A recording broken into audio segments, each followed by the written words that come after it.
What's up, Sixers fans? Welcome to the Sixers Talk podcast presented to you by Wilmington University. I'm Berry, joined by the one, the only, the great Noah Levick. Noah, how you doing this morning? I'm doing okay, man. Yeah, thanks for having me.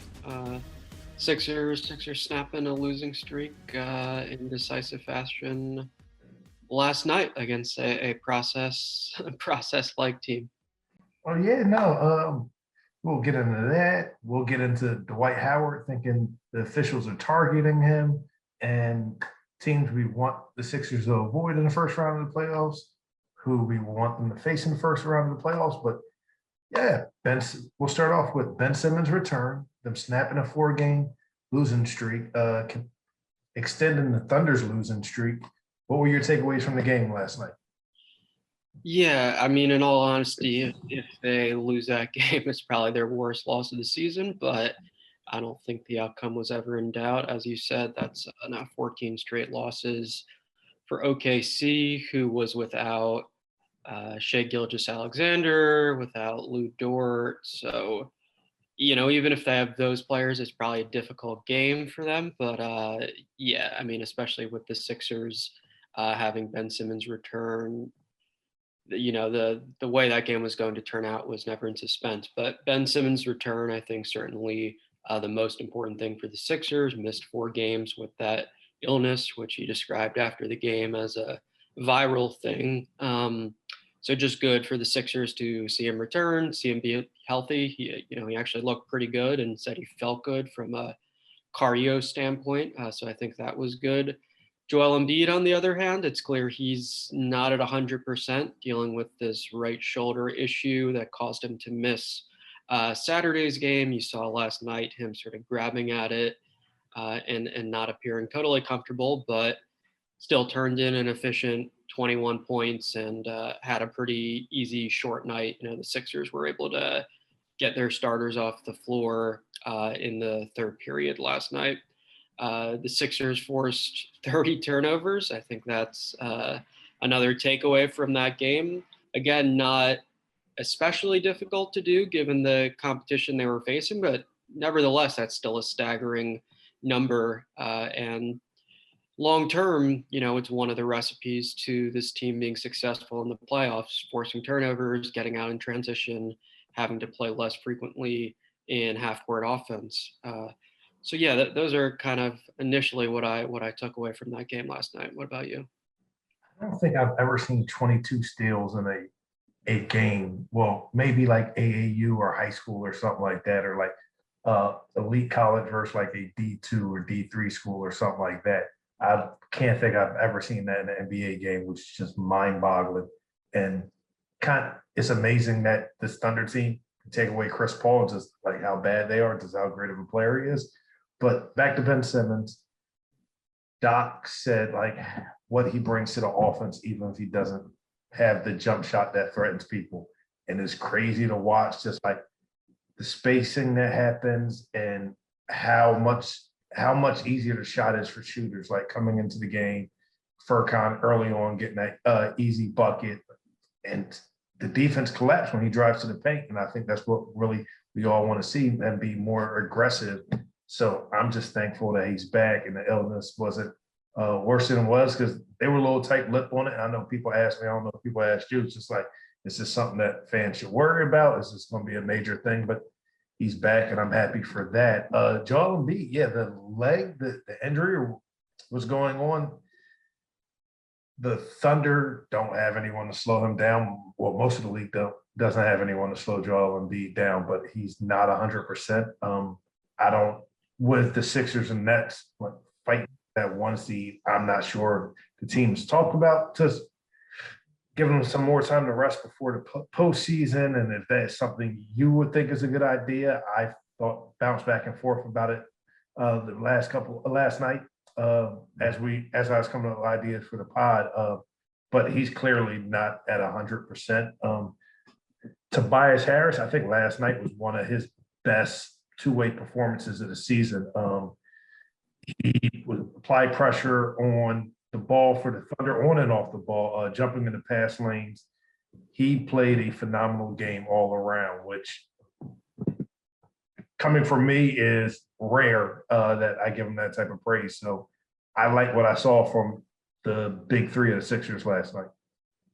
Definitely. Yeah, with Ben Simmons, I agree. I think it was a reminder for, people who watch the Sixers that he does a lot outside of scoring. And despite not having a jump shot that opponents respect, he still does draw a lot of attention when he, uh, dribble penetrates and kicks the ball out. So, yeah, I'm sure that was nice to see for the Sixers. As far as Joel Embiid, it's definitely a balancing act there where they don't want to risk anything as far as exacerbating any existing issues, but they also want to make sure he's in peak physical condition. And my sense is that Embiid doesn't feel he's quite there yet, and the Sixers would sure like him to be in a place where if he's asked to, he can play like 35, 40 minutes in a postseason game, and they don't have to rely much on Dwight Howard or backup,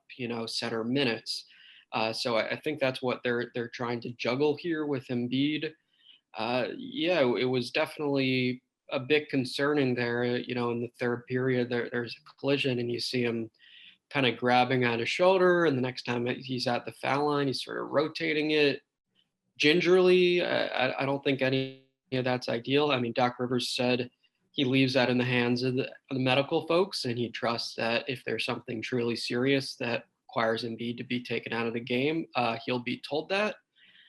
So yeah, I guess you perhaps give the Sixers the benefit of the doubt and say this is nothing, in their judgment, that Embiid can make worse through playing more. So therefore, it makes sense for him to continue playing, continue helping them in this chase for the 1 seed, and also continue improving his condition gradually to the point where they would hope, it eventually gets to 100%.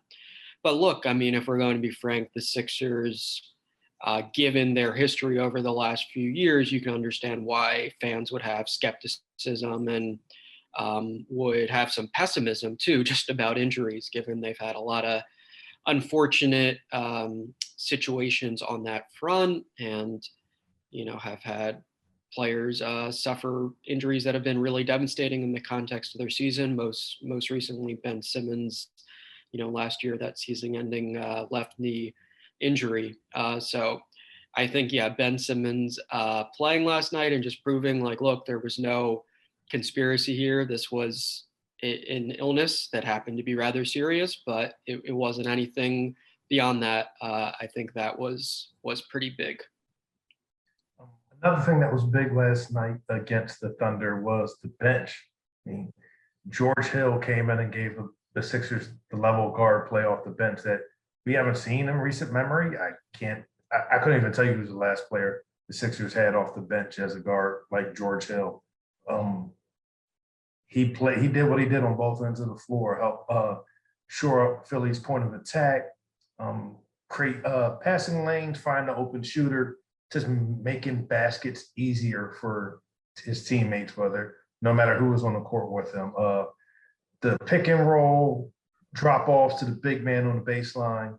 Like, I don't even think Dwight Howard needed George Hill last night, but because Dwight Howard just dominated the Thunder, getting second and sometimes third chance opportunities, turn them into buckets, getting to the foul line, drawing the fouls. Like, the bench played very well last night. Absolutely, yeah. And I thought it was interesting that Doc Rivers seemed determined to, pretty, rigidly stagger his first and second units so that all bench lineup got, a good string of consecutive minutes. And as you said, looked good. I think it was important for George Hill that he didn't have to start that game. He's able to now play with the second unit and continue to develop some chemistry with those guys. Also interesting that Anthony Tolliver got another shot at rotation minutes with Mike Scott out. So, perhaps another mini audition for him, as the team will, I guess, in a few days here, have to make a decision on him for the rest of the season. And it seems like things are trending toward them keeping him and liking Tolliver as a veteran presence and a guy who can step in an emergency situation. Yeah, and he looked solid last night. Had one nice sequence where he blocked a shot and then got a three on the other end of the floor. So that probably helps his case a little bit, looking at, the impending decision on whether they'll keep him for the rest of the year. But yeah, I mean, even the Sixers, quote unquote, third unit, their deep bench guys played really well in that fourth quarter. Paul Reed almost got a double-double in one quarter. And Tyrese Maxey, I believe, shot 5 for 5 for his 11 points. So yeah, not many negatives as far as the Sixers' performance last night. You wouldn't have expected many, but still, I'm sure a minor sigh of relief for these guys that they were able to break this losing streak and be healthier than they've been in recent days. Question for you, Noah. Is Matisse Thybulle the best defender off the bench in the NBA? My first instinct is to say probably yes. I'm not sure I've ever thought about it just like strictly in those terms, but it's interesting. Interesting question. I think he's probably one of the 10 best defenders in the NBA, just like on merit. If you look at the raw steal and block numbers and the steal and block numbers per minute, and you look at guys shooting under 40% when he guards them, and you just look at the spark and the impact and the guys he's guarding. He guards, star wings every single time he enters a game. You look at all those factors, I do think he's an all defensive team caliber player in his second year, which is incredible. I think even knowing, these great defensive credentials he had out of college, defensive player of the year and all that, I don't think the Sixers would have expected him to have ascended to that level that quickly. But in my opinion, he deserves like an all defensive team selection this year. And I believe it was heading into last night, he was tied for third in total steals. And, as you say, this is a player who comes off the bench, who doesn't start. It's remarkable. Yeah, he's a special player. Very special player, phenomenal defender. There's not too many. I don't think there's a wing player in the NBA that I would feel uncomfortable with him defending one-on-one. And he can guard 1 through 3, some 4s. He's a very phenomenal player. And what I like is, it seems like his offensive game is slowly coming around. It's definitely not what anyone wants it to be here in Philly, but at the same time, I don't feel like he's ever scared to take a shot. So that's a good thing. I think it's slowly building, which is something I'm very thankful for. Yeah, I think you'd probably say since the All-Star break, he's been trending in the right direction. I know Rivers and the Sixers appreciate what he does, that as far as his cutting, that he's willing to move off the ball. And even when he's not scoring, tries to be helpful in other ways, with his cutting, with his screening, with just trying to play at a quick tempo and all those things. Knocked down a couple threes last night that looked good. I think anytime he shows, something positive offensively, it's always really enticing, because you think about what he could become if that area of his game, improves in the next year or two. And you envision this being a really excellent two-way player. But even putting that aside, extremely valuable the way he contributes on the other end of the floor, without a doubt. And yeah, I would really have to lean toward him probably being the best defender off the bench in the league. I'll have to take a closer look at it, but that's my gut feel on it. And he'll be very important for the Sixers in the postseason when they're facing elite opponents who have multiple perimeter threats. And Ben Simmons and Danny Green are not going to have to handle those guys by themselves.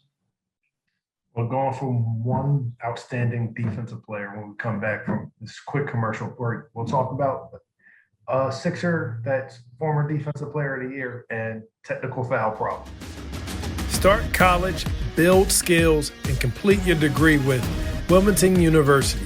100% online options and affordable tuition make WilmU work for you. Learn more at wilmu.edu. Noah Levick, the one and only Dwight Howard, who I find comical to play and hear his thoughts and opinions. He's a former defensive player of the year. That means nothing, apparently, to the officials if you ask him.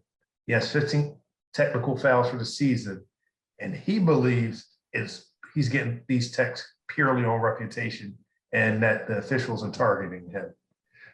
I can see it from both sides, but what do you think? I think targeted is likely too strong of a word. I think it's probably fair to say he has a reputation that has contributed to the trigger on what is and is not being a technical foul being a little bit faster for him than it might be for the average player.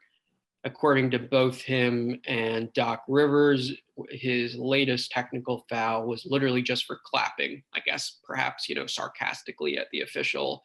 And I think neither of them thought that warranted a technical.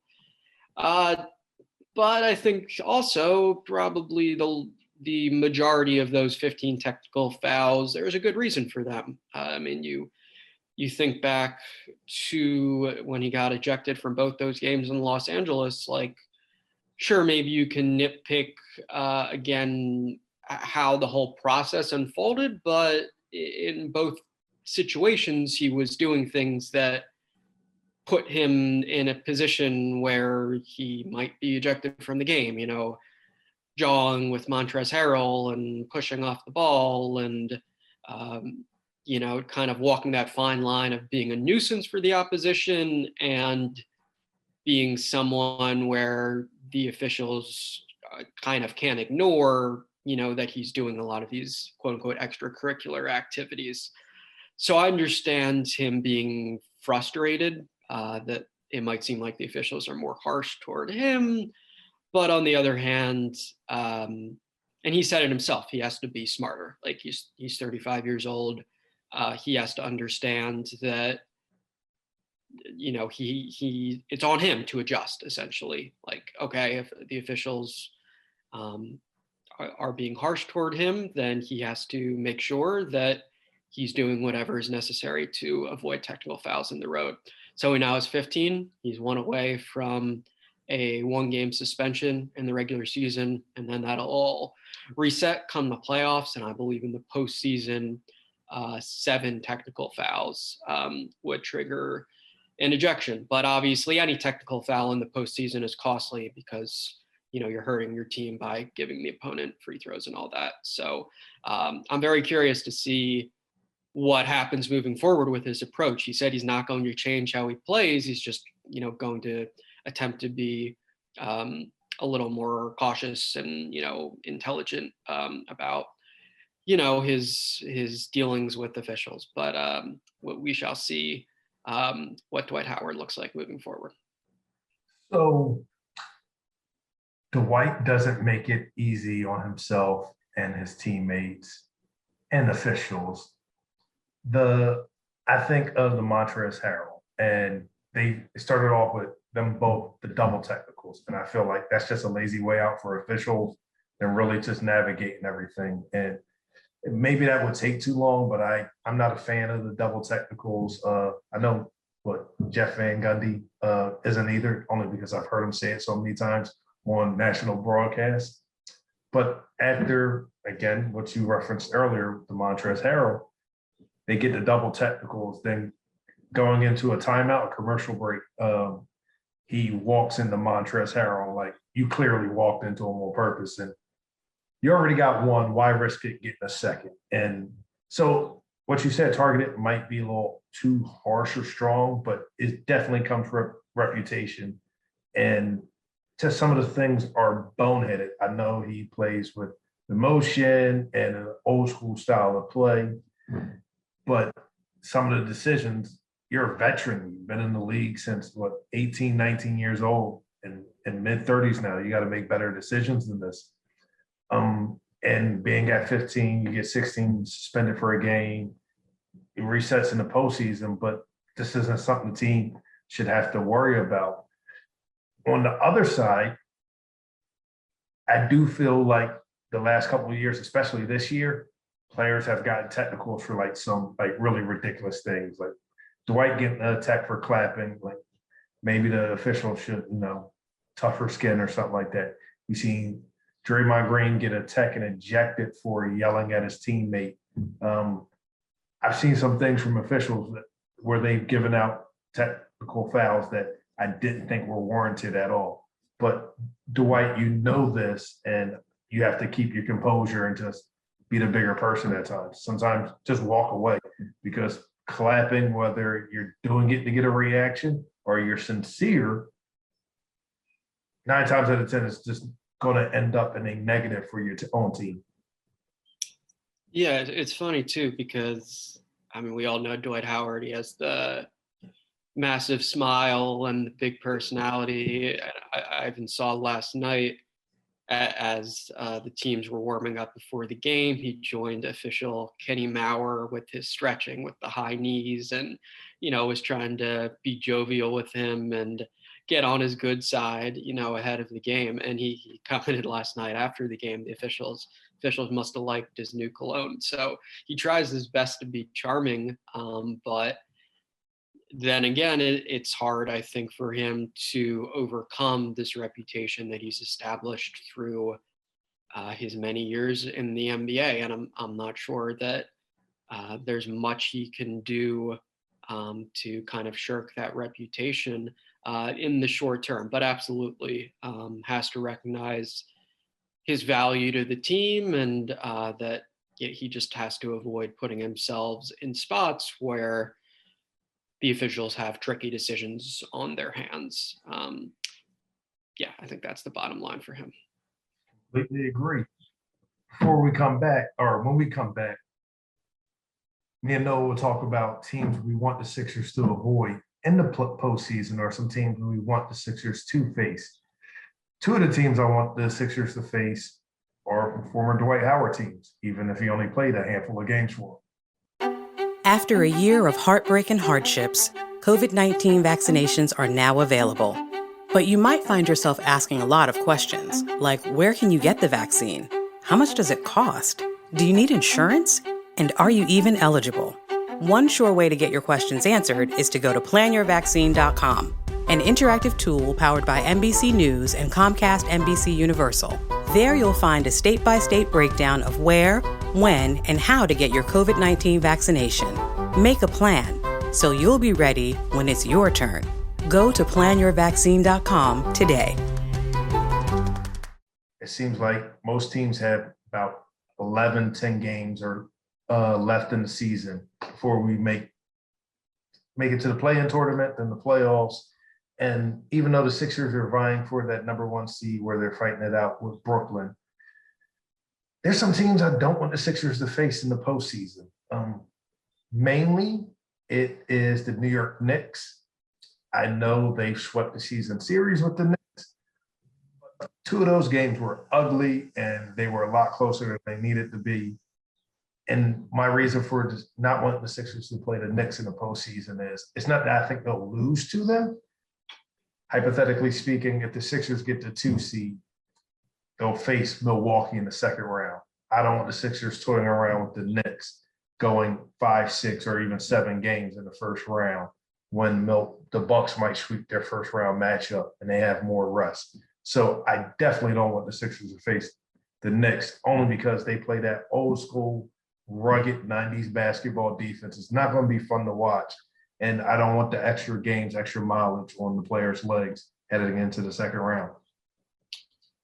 Yeah, the Knicks, recently won 9 straight games. So it's looking, as far as first round matchups, that the Sixers might not have to worry about them. And they're number 4 right now. So perhaps the Sixers get the 1 seed and they end up playing the Knicks in the second round. As far as first round opponents, for me, I know it hasn't been a great season for them, but the Heat would be a tough draw, to play the defending Eastern Conference champions in round one. And they've got Jimmy Butler, Bam Adebayo, and they've got shooters who can get hot and hurt you in a playoff series. So to me, out of the teams in that play-in mix right now, Miami would be the most difficult. And then they're currently seeded number 12, but not out of this thing. I think the Toronto Raptors would not be an easy first-round draw. I mean, that's the team that's guarded Joel Embiid best of anyone this entire season. Actually made him an inefficient player, which is not the norm at all for Joel Embiid. And you're dealing with veteran playoff-tested players there, and also guys who maybe haven't played their best this season, someone like a Pascal Siakam. But again, in a kind of small sample size playoff setting, if the rest of the team is playing well and the Raptors are forcing turnovers and their entire level is kind of elevated, maybe someone like Siakam has a really great series against the Sixers, and that's a tough first round draw. So that's how I look at it for first round matchups. Knicks certainly wouldn't be an easy one. I think Boston, they're currently at 6, but perhaps would be in that play-in mix.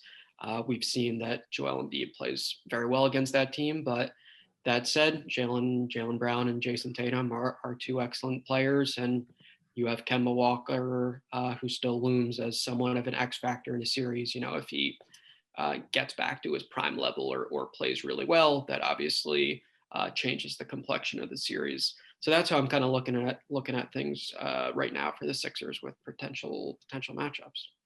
I did not go with the Heat because I thought it was too easy. And I didn't want to go down the Jimmy Butler narrative one more time. But no, that's very good. And I thought about the Raptors, and wow, they were like really close, and they could end up playing and move up. The Knicks, I know they're 4. I've seen some crazy things happen, and who knows, like they were on that 9-game winning streak and just got snapped. And could they drop down? Who knows? But so no, I like what you said. Boston, they do have Jaylen Brown and Jason Tatum, and who knows if Kemba can regain his previous form. But no, I definitely like what you have as teams you want to avoid. What teams would you want to see them play in the first rounds of the playoff?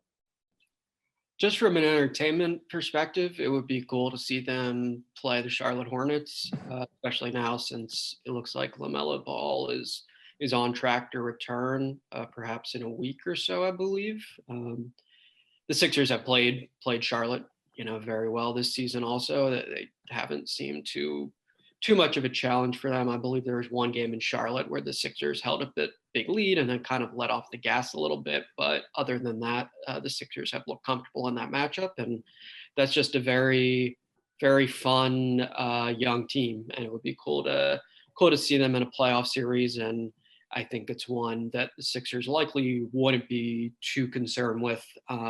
Probably the one concern there that would be on the Sixers' radar, regardless of the opponent, is just transition defense. So again, avoiding bad turnovers and, just hoping that this season-long Achilles heel of sorts, where they're a bottom 5 transition defense team, doesn't come back to bite them in the playoffs. But I think they'd feel pretty good with that matchup.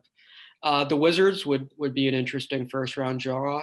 They just won 8 straight games, and we remember earlier in this season, Bradley Beal scored 60 on the Sixers in that wild game, which was again one where the Sixers had a large lead and then almost blew it, and kind of a wild back and forth sort of affair.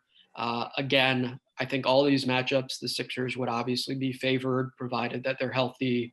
I think the Hornets and the Wizards, those are matchups you'd feel pretty comfortable in the Sixers to win in probably no more than 5 games, 6 at most. So yeah, that's kind of how I see it. I think to me, those draws would be significantly less challenging than a matchup against a team like the Heat or the Raptors. Okay.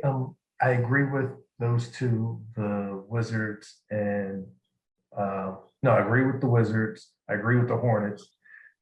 I think the Sixers will make it'd be an easy matchup for the Sixers. Neither team has anyone that can slow down Joel Embiid, let alone stop him. So he would just feast night in and night out, game in and game out. It would be nice to see LaMelo Ball in the playoffs, his first playoffs, especially comes back fully healthy and there's no question about his health. The Wizards, I would want to see just because Bradley Beal had the 60-point game earlier this season. I want to see the beef between Russell Westbrook and Joel Embiid be reignited, and having the playoff series would be fun, entertaining to watch. Another team I have there is the Atlanta Hawks. I've seen Trae Young, but seeing him in the playoffs will be fun. The Hawks also don't have anyone that could slow down Joel Embiid. So those are the three teams I'm thinking about that would be nice. I would take any of those three. Yeah, we're going to learn more about the Sixers and Hawks. They've got this mini series coming up, Right. 2 games at Wells Fargo Center. So I'm really intrigued to see how that goes. I know Atlanta's been playing well.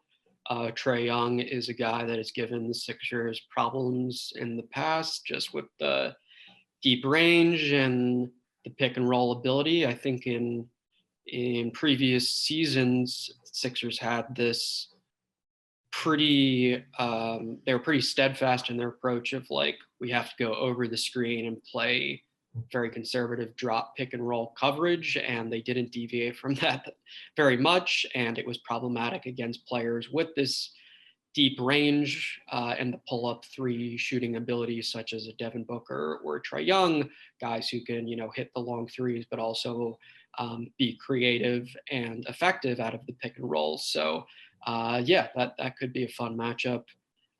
Atlanta has, I know, played very well under Nate McMillan since he took over there from Lloyd Pierce.